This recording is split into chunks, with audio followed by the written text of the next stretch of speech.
सर्वप्रथम तो जय श्री कृष्ण। आज हम लोग श्रीमद् भागवत गीता के 11वें अध्याय का महात्म्य को जानेंगे।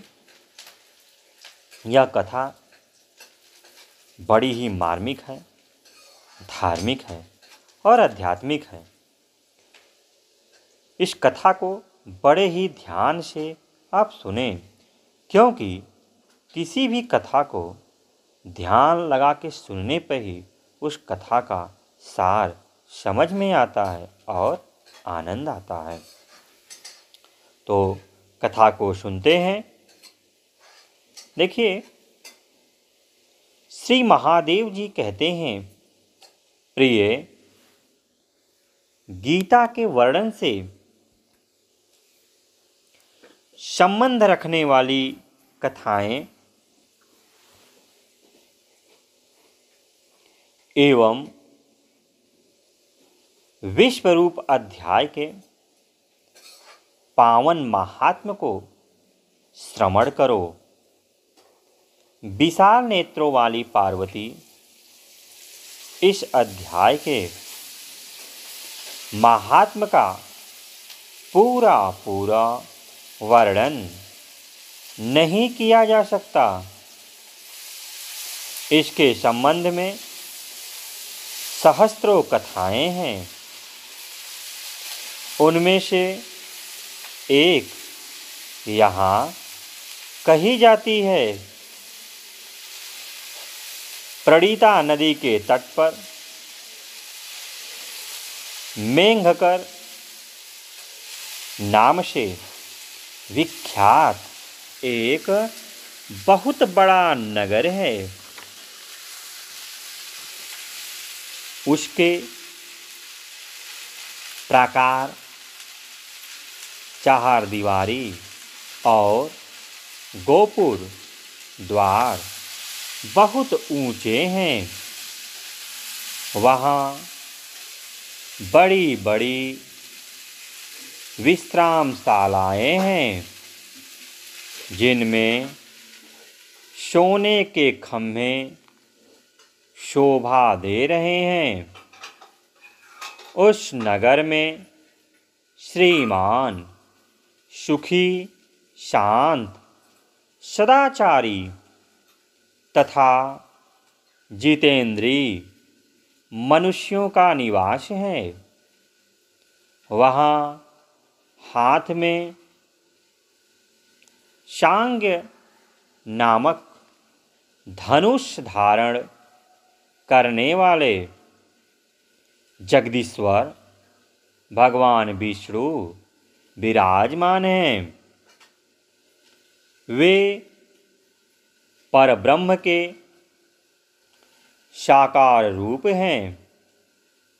संसार के नेत्रों को जीवन प्रदान करने वाले हैं। उनका गौरवपूर्ण श्री विग्रह भगवती लक्ष्मी के नेत्र कमलों द्वारा पूजित होता है। भगवान की वह झांकी वामन अवतार की है। मेघ के समान उनका श्याम वर्ण तथा कोमल आकृति है। वक्ष स्थल पर श्रीवत्स का चिन्ह शोभा पाता है। वे कमल और वनमाला से विभूषित हैं। अनेक प्रकार के आभूषणों से सुशोभित हो भगवान वामन रत्नयुक्त समुद्र के सदृश जान पड़ते हैं। पीतांबर से उनके श्याम विग्रह की कांति ऐसी प्रतीत होती है मानो चमकती हुई बिजली से घिरा हुआ अस्तिग्ध मेघ शोभा पा रहा है। उन भगवान वामन का दर्शन करके जीव जन्म एवं संसार के बंधन से मुक्त हो जाता है। उस नगर में मेखला नामक महान तीर्थ है जिसमें स्नान करके मनुष्य शाश्वत वैकुंठ धाम को प्राप्त होता है। वहाँ जगत के स्वामी करुणा सागर भगवान नृसिंह का दर्शन करने से मनुष्य 7 जन्मों के किए हुए घोर पाप से छुटकारा पा जाता है। जो मनुष्य मेखला में गणेश जी का दर्शन करता है वह सदा दुस्तर विग्रहों के भी पार हो जाता है। उसी मेघकर नगर में कोई श्रेष्ठ ब्राह्मण थे जो ब्रह्मचर्य परायण ममता और अहंकार से रहित वेद शास्त्रों में प्रवीण जितेंद्रिय तथा भगवान वासुदेव के शरणागत थे। उनका नाम सुनंद था। प्रिय वे शांग धनुष धारण करने वाले भगवान के पास गीता के 11वें अध्याय विश्वरूप दर्शन योग का पाठ किया करते थे। उस अध्याय के प्रभाव से उन्हें ब्रह्म ज्ञान की प्राप्ति हो गई थी। परमानंद संदोह से पूर्ण उत्तम ज्ञानमयी समाधि के द्वारा इंद्रियों के अंतर्मुख हो जाने के कारण वे निश्चल स्थिति को प्राप्त हो गए थे और सदा जीवन मुक्त योगी की स्थिति में रहते थे। एक समय जब बृहस्पति सिंह राशि पर स्थित थे, महायोगी सुनंद ने गोदावरी तीर्थ की यात्रा आरंभ की। वे क्रमशः विरज तीर्थ, तारा तीर्थ, कपिला संगम, अष्ट तीर्थ, कपिला द्वार, नृसिंहवन, अंबिकापुरी तथा करस्थानपुर आदि क्षेत्रों में स्नान और दर्शन करते हुए विवाह मंडप नामक नगर में आए। वहाँ उन्होंने प्रत्येक घर में जाकर अपने ठहरने के लिए स्थान मांगा, परंतु कहीं भी उन्हें स्थान नहीं मिला। अंत में गांव के मुखिया ने उन्हें एक बहुत बड़ी धर्मशाला दिखा दी। ब्राह्मण ने साथियों सहित उसके भीतर जाकर रात में निवास किया। सवेरा होने पर उन्होंने अपने को तो धर्मशाला के बाहर पाया, किंतु उनके और साथी नहीं दिखाई दिए। वे उन्हें खोजने के लिए चले।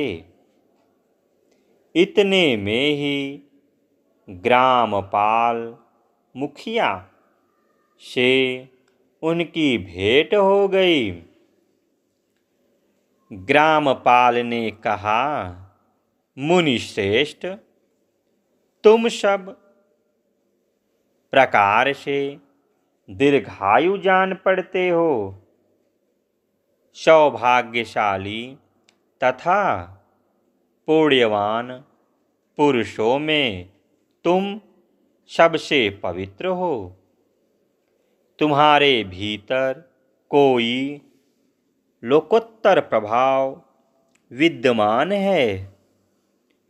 तुम्हारे साथी कहाँ गए और कैसे इस भवन से बाहर हुए, इसका पता लगाओ। मैं तुम्हारे सामने इतना ही कहता हूँ कि तुम्हारा जैसा तपस्वी मुझे दूसरा कोई नहीं दिखाई देता। विप्रवर, तुम्हें किस महामंत्र का ज्ञान है? किस विद्या का आश्रय लेते हो तथा किस देवता की दया से तुम्हें अलौकिक शक्ति आ गई? भगवान, कृपा करके इस गांव में रहो। मैं तुम्हारी सब सेवा शुश्रूषा करूँगा। यो कहकर ग्रामपाल ने मुनीश्वर सुनंद को अपने गांव में ठहरा लिया।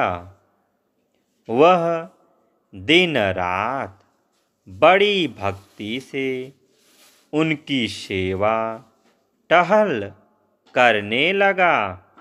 जब 7-8 दिन बीत गए, तब एक दिन प्रातःकाल आकर वह बहुत दुखी हो महात्मा के सामने रोने लगा और बोला, हाय, आज रात में राक्षस ने मुझे भाग्यहीन के बेटे को चबा लिया है। मेरा पुत्र गुणवान और भक्तिमान था। ग्रामपाल के इस प्रकार कहने पर योगी सुनंद ने पूछा, कहाँ है वह राक्षस और किस प्रकार उसने तुम्हारे पुत्र का भक्षण किया है। ग्रामपाल बोला, ब्राह्मण, इस नगर में एक बड़ा भयंकर नरभक्षी राक्षस रहता है। वह प्रतिदिन आकर इस नगर के मनुष्यों को खा लिया करता था। तब एक दिन समस्त नगरवासियों ने मिलकर उससे प्रार्थना की, राक्षस, तुम हम सब लोगों की रक्षा करो। हम तुम्हारे लिए भोजन की व्यवस्था किए देते हैं। यहाँ बाहर के जो पथिक रात में आकर नींद लेने लगें, उनको खा जाना। इस प्रकार नागरिक मनुष्यों ने गांव के मुझे मुखिया द्वारा इस धर्मशाला में भेजे हुए पथिकों को ही राक्षस का आहार निश्चित किया। अपने प्राणों की रक्षा के लिए ही उन्हें ऐसा करना पड़ा। तुम भी अन्य राहगीरों के साथ इस घर में आकर सोए थे, किंतु राक्षस ने उन सबको तो खा लिया, केवल तुम्हें छोड़ दिया। द्विजोत्तम, तुम में ऐसा क्या प्रभाव है? इस बात को तुम ही जानते हो। इस समय मेरे पुत्र का एक मित्र आया था, किंतु मैं उसे पहचान न सका। वह मेरे पुत्र को बहुत ही प्रिय था, किंतु अन्य राहगीरों के साथ उसे भी मैंने उसी धर्मशाला में भेज दिया। मेरे पुत्र ने जब सुना कि मेरा मित्र भी उसमें प्रवेश कर गया है, तब वह उसे वहाँ से ले आने के लिए गया, परंतु राक्षस ने उसे भी खा लिया। आज सवेरे मैंने बहुत दुखी होकर उस पिशाच से पूछा, ओ दुष्टात्मा, तूने रात में मेरे पुत्र को भी खा लिया? तुम्हारे पेट में पड़ा हुआ मेरा पुत्र, जिससे जीवित हो सके, ऐसा कोई उपाय यदि हो तो बता। राक्षस ने कहा, ग्रामपाल, धर्मशाला के भीतर घुसे हुए तुम्हारे पुत्र के न जानने के कारण मैंने भक्षण किया।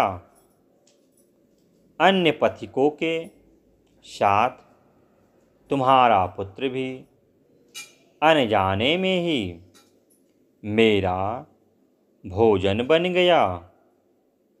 वह मेरे उदर में जिस प्रकार जीवित और रक्षित रह सकता है, वह उपाय स्वयं विधाता ने ही कर दिया है।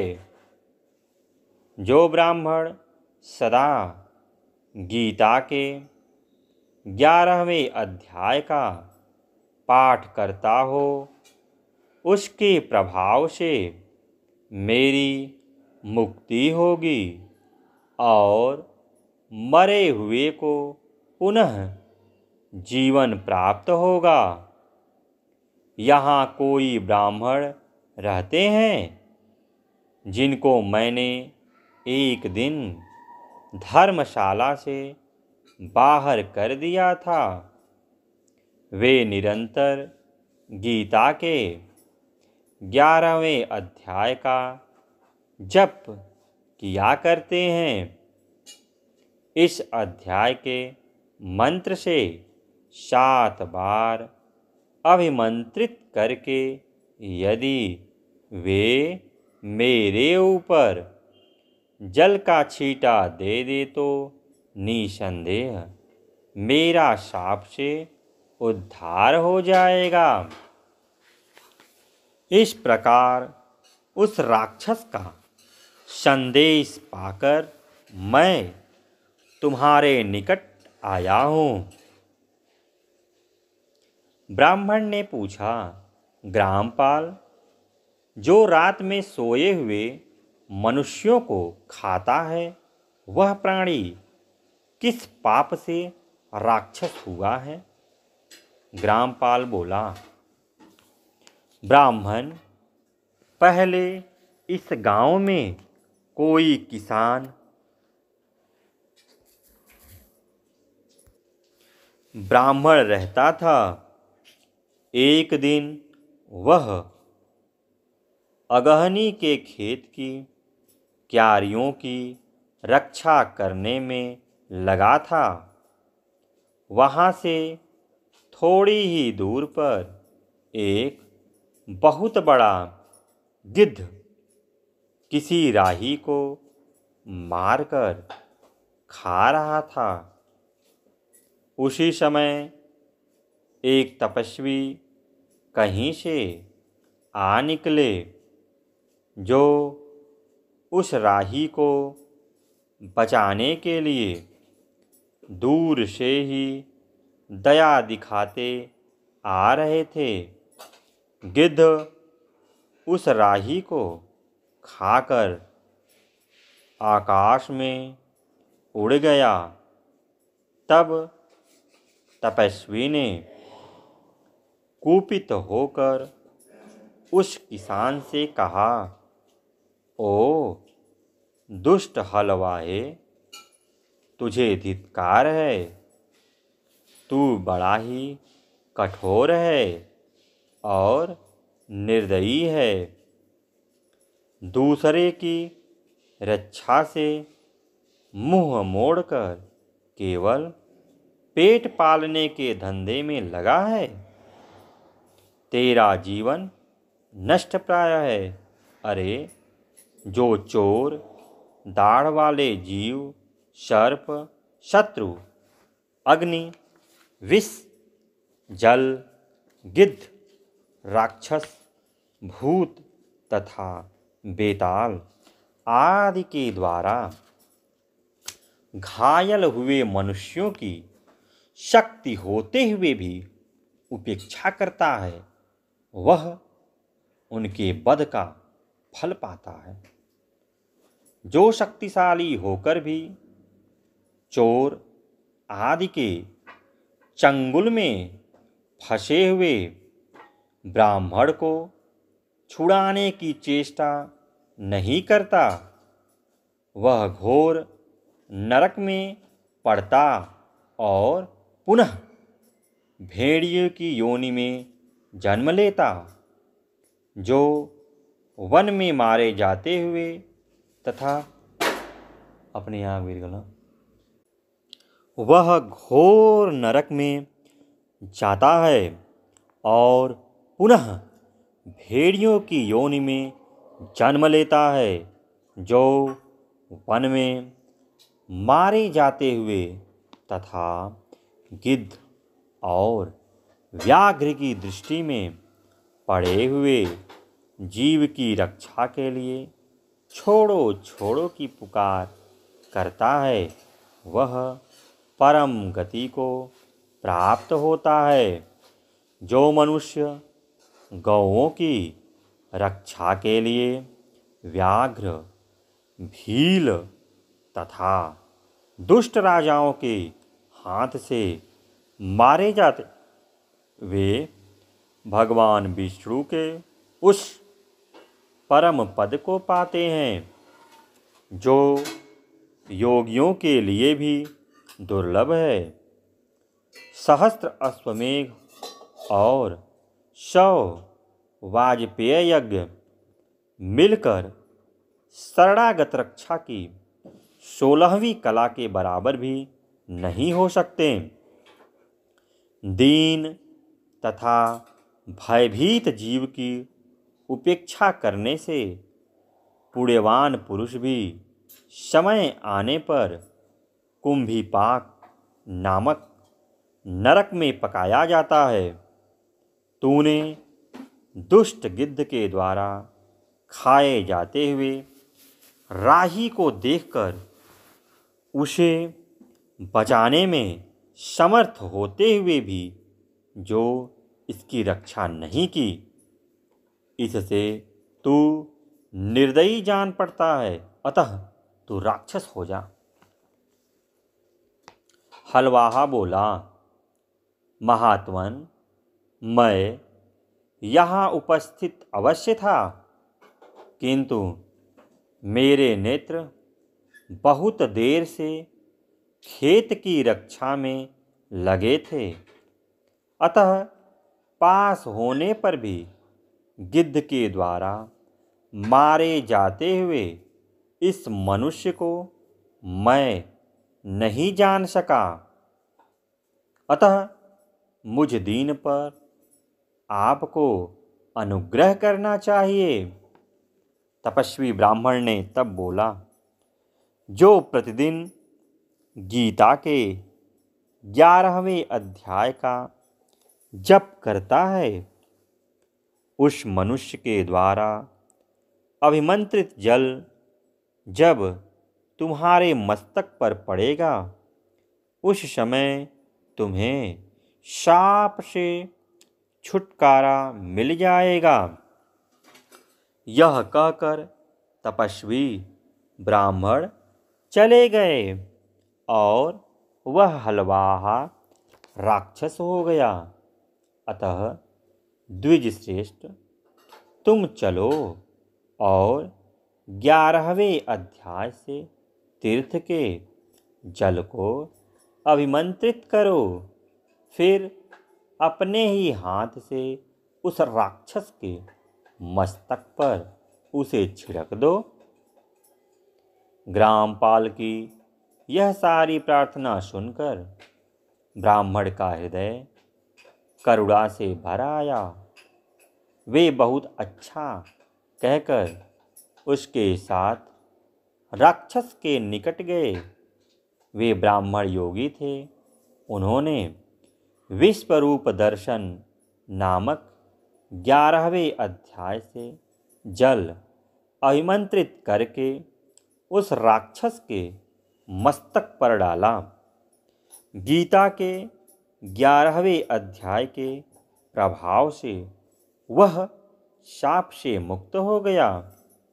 उसने राक्षस देह का परित्याग करके चतुर्भुज रूप धारण कर लिया तथा उसने जिन सहस्त्र पथिकों का भक्षण किया था, वे भी शंख, चक्र एवं गदा धारण किए चतुर्भुज हो गए।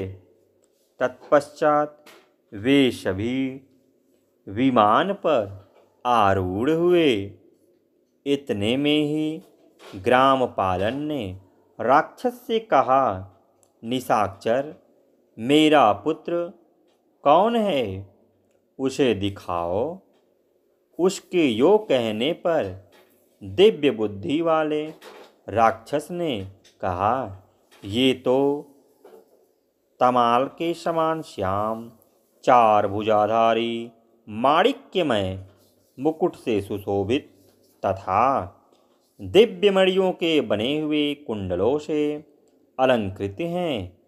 हार पहनने के कारण जिनके कंधे मनोहर प्रतीत होते हैं, जो सोने के भुजबंदों से विभूषित कमल के समान नेत्र वाले स्त्रीगद्ध रूप तथा हाथ में कमल लिए हुए हैं और दिव्य विमान पर बैठकर देवत्व को प्राप्त हो चुके हैं, इन्हीं को अपना पुत्र समझो। यह सुनकर ग्रामपाल ने उसी रूप में अपने पुत्र को देखा और उसे अपने घर ले जाना चाहा। यह देख उसका पुत्र हंस पड़ा और इस प्रकार कहने लगा। पुत्र बोला, ग्रामपाल, कई बार तुम भी मेरे पुत्र हो चुके हो। पहले मैं तुम्हारा पुत्र था, किंतु अब देवता हो गया हूँ। इन ब्राह्मण देवता के प्रसाद से बैकुंठ धाम को जाऊंगा। देखो, यह निशाचर भी चतुर्भुज रूप को प्राप्त हो गया। 11वें अध्याय के महात्म से यह सब लोगों के साथ विष्णु धाम को जा रहा है। अतः तुम भी इन ब्राह्मण देव से गीता के 11वें अध्याय का अध्ययन करो और निरंतर उसका जप करते रहो। इसमें संदेह नहीं कि तुम्हारी भी ऐसी ही उत्तम गति होगी। तात मनुष्यों के लिए साधु पुरुष का संग सर्वथा दुर्लभ है, वह भी इस समय तुम्हें प्राप्त है। अतः अपना अभिष्ट सिद्ध करो। धन, भोग, दान, यज्ञ, तपस्या और पूर्व कर्मों से क्या लेना है। विश्वरूप अध्याय के पाठ से ही परम कल्याण की प्राप्ति हो जाती है। पूर्णानंद संध्योह रूप श्री कृष्ण नामक ब्रह्म के मुख से कुरुक्षेत्र में अपने मित्र अर्जुन के प्रति जो अमृतमय उपदेश निकला था, वही श्री विष्णु का परम तात्विक रूप है। तुम उसी का चिंतन करो। वह मोक्ष के लिए प्रसिद्ध रसायन है। संसार भय से डरे हुए मनुष्य की आदि व्याधि का विनाशक तथा अनेक जन्म के दुखों का नाश करने वाला है। मैं उसके सिवा दूसरे किसी साधन को ऐसा नहीं देखता। अतः उसी का अभ्यास करो। श्री महादेव जी कहते हैं, यो कहकर वह सबके साथ श्री विष्णु के परम धाम चला गया। तब ग्रामपाल ने ब्राह्मण के मुख से उस अध्याय को पढ़ा। फिर वे दोनों ही उसके महात्म से विष्णु धाम को चले गए। पार्वती इस प्रकार तुम्हें 11वें अध्याय की महात्म की कथा सुनाई। इसके श्रवण से महान पातक को नाश हो जाता है। आप लोग भी श्रीमद् भागवत गीता के 11वें अध्याय का श्रवण किया। कहा भी गया है कि किसी भी चीज़ का अध्ययन करने से जो भक्ति भावना से सराबोर हो, जो भी कथा भक्ति से आध्यात्मिक से जुड़ी हुई रहती, इन कथाओं का अध्ययन करने से या श्रवण करने से ही जीवन में सात्विकता आने लगती है। जय श्री कृष्ण, जय श्री कृष्ण।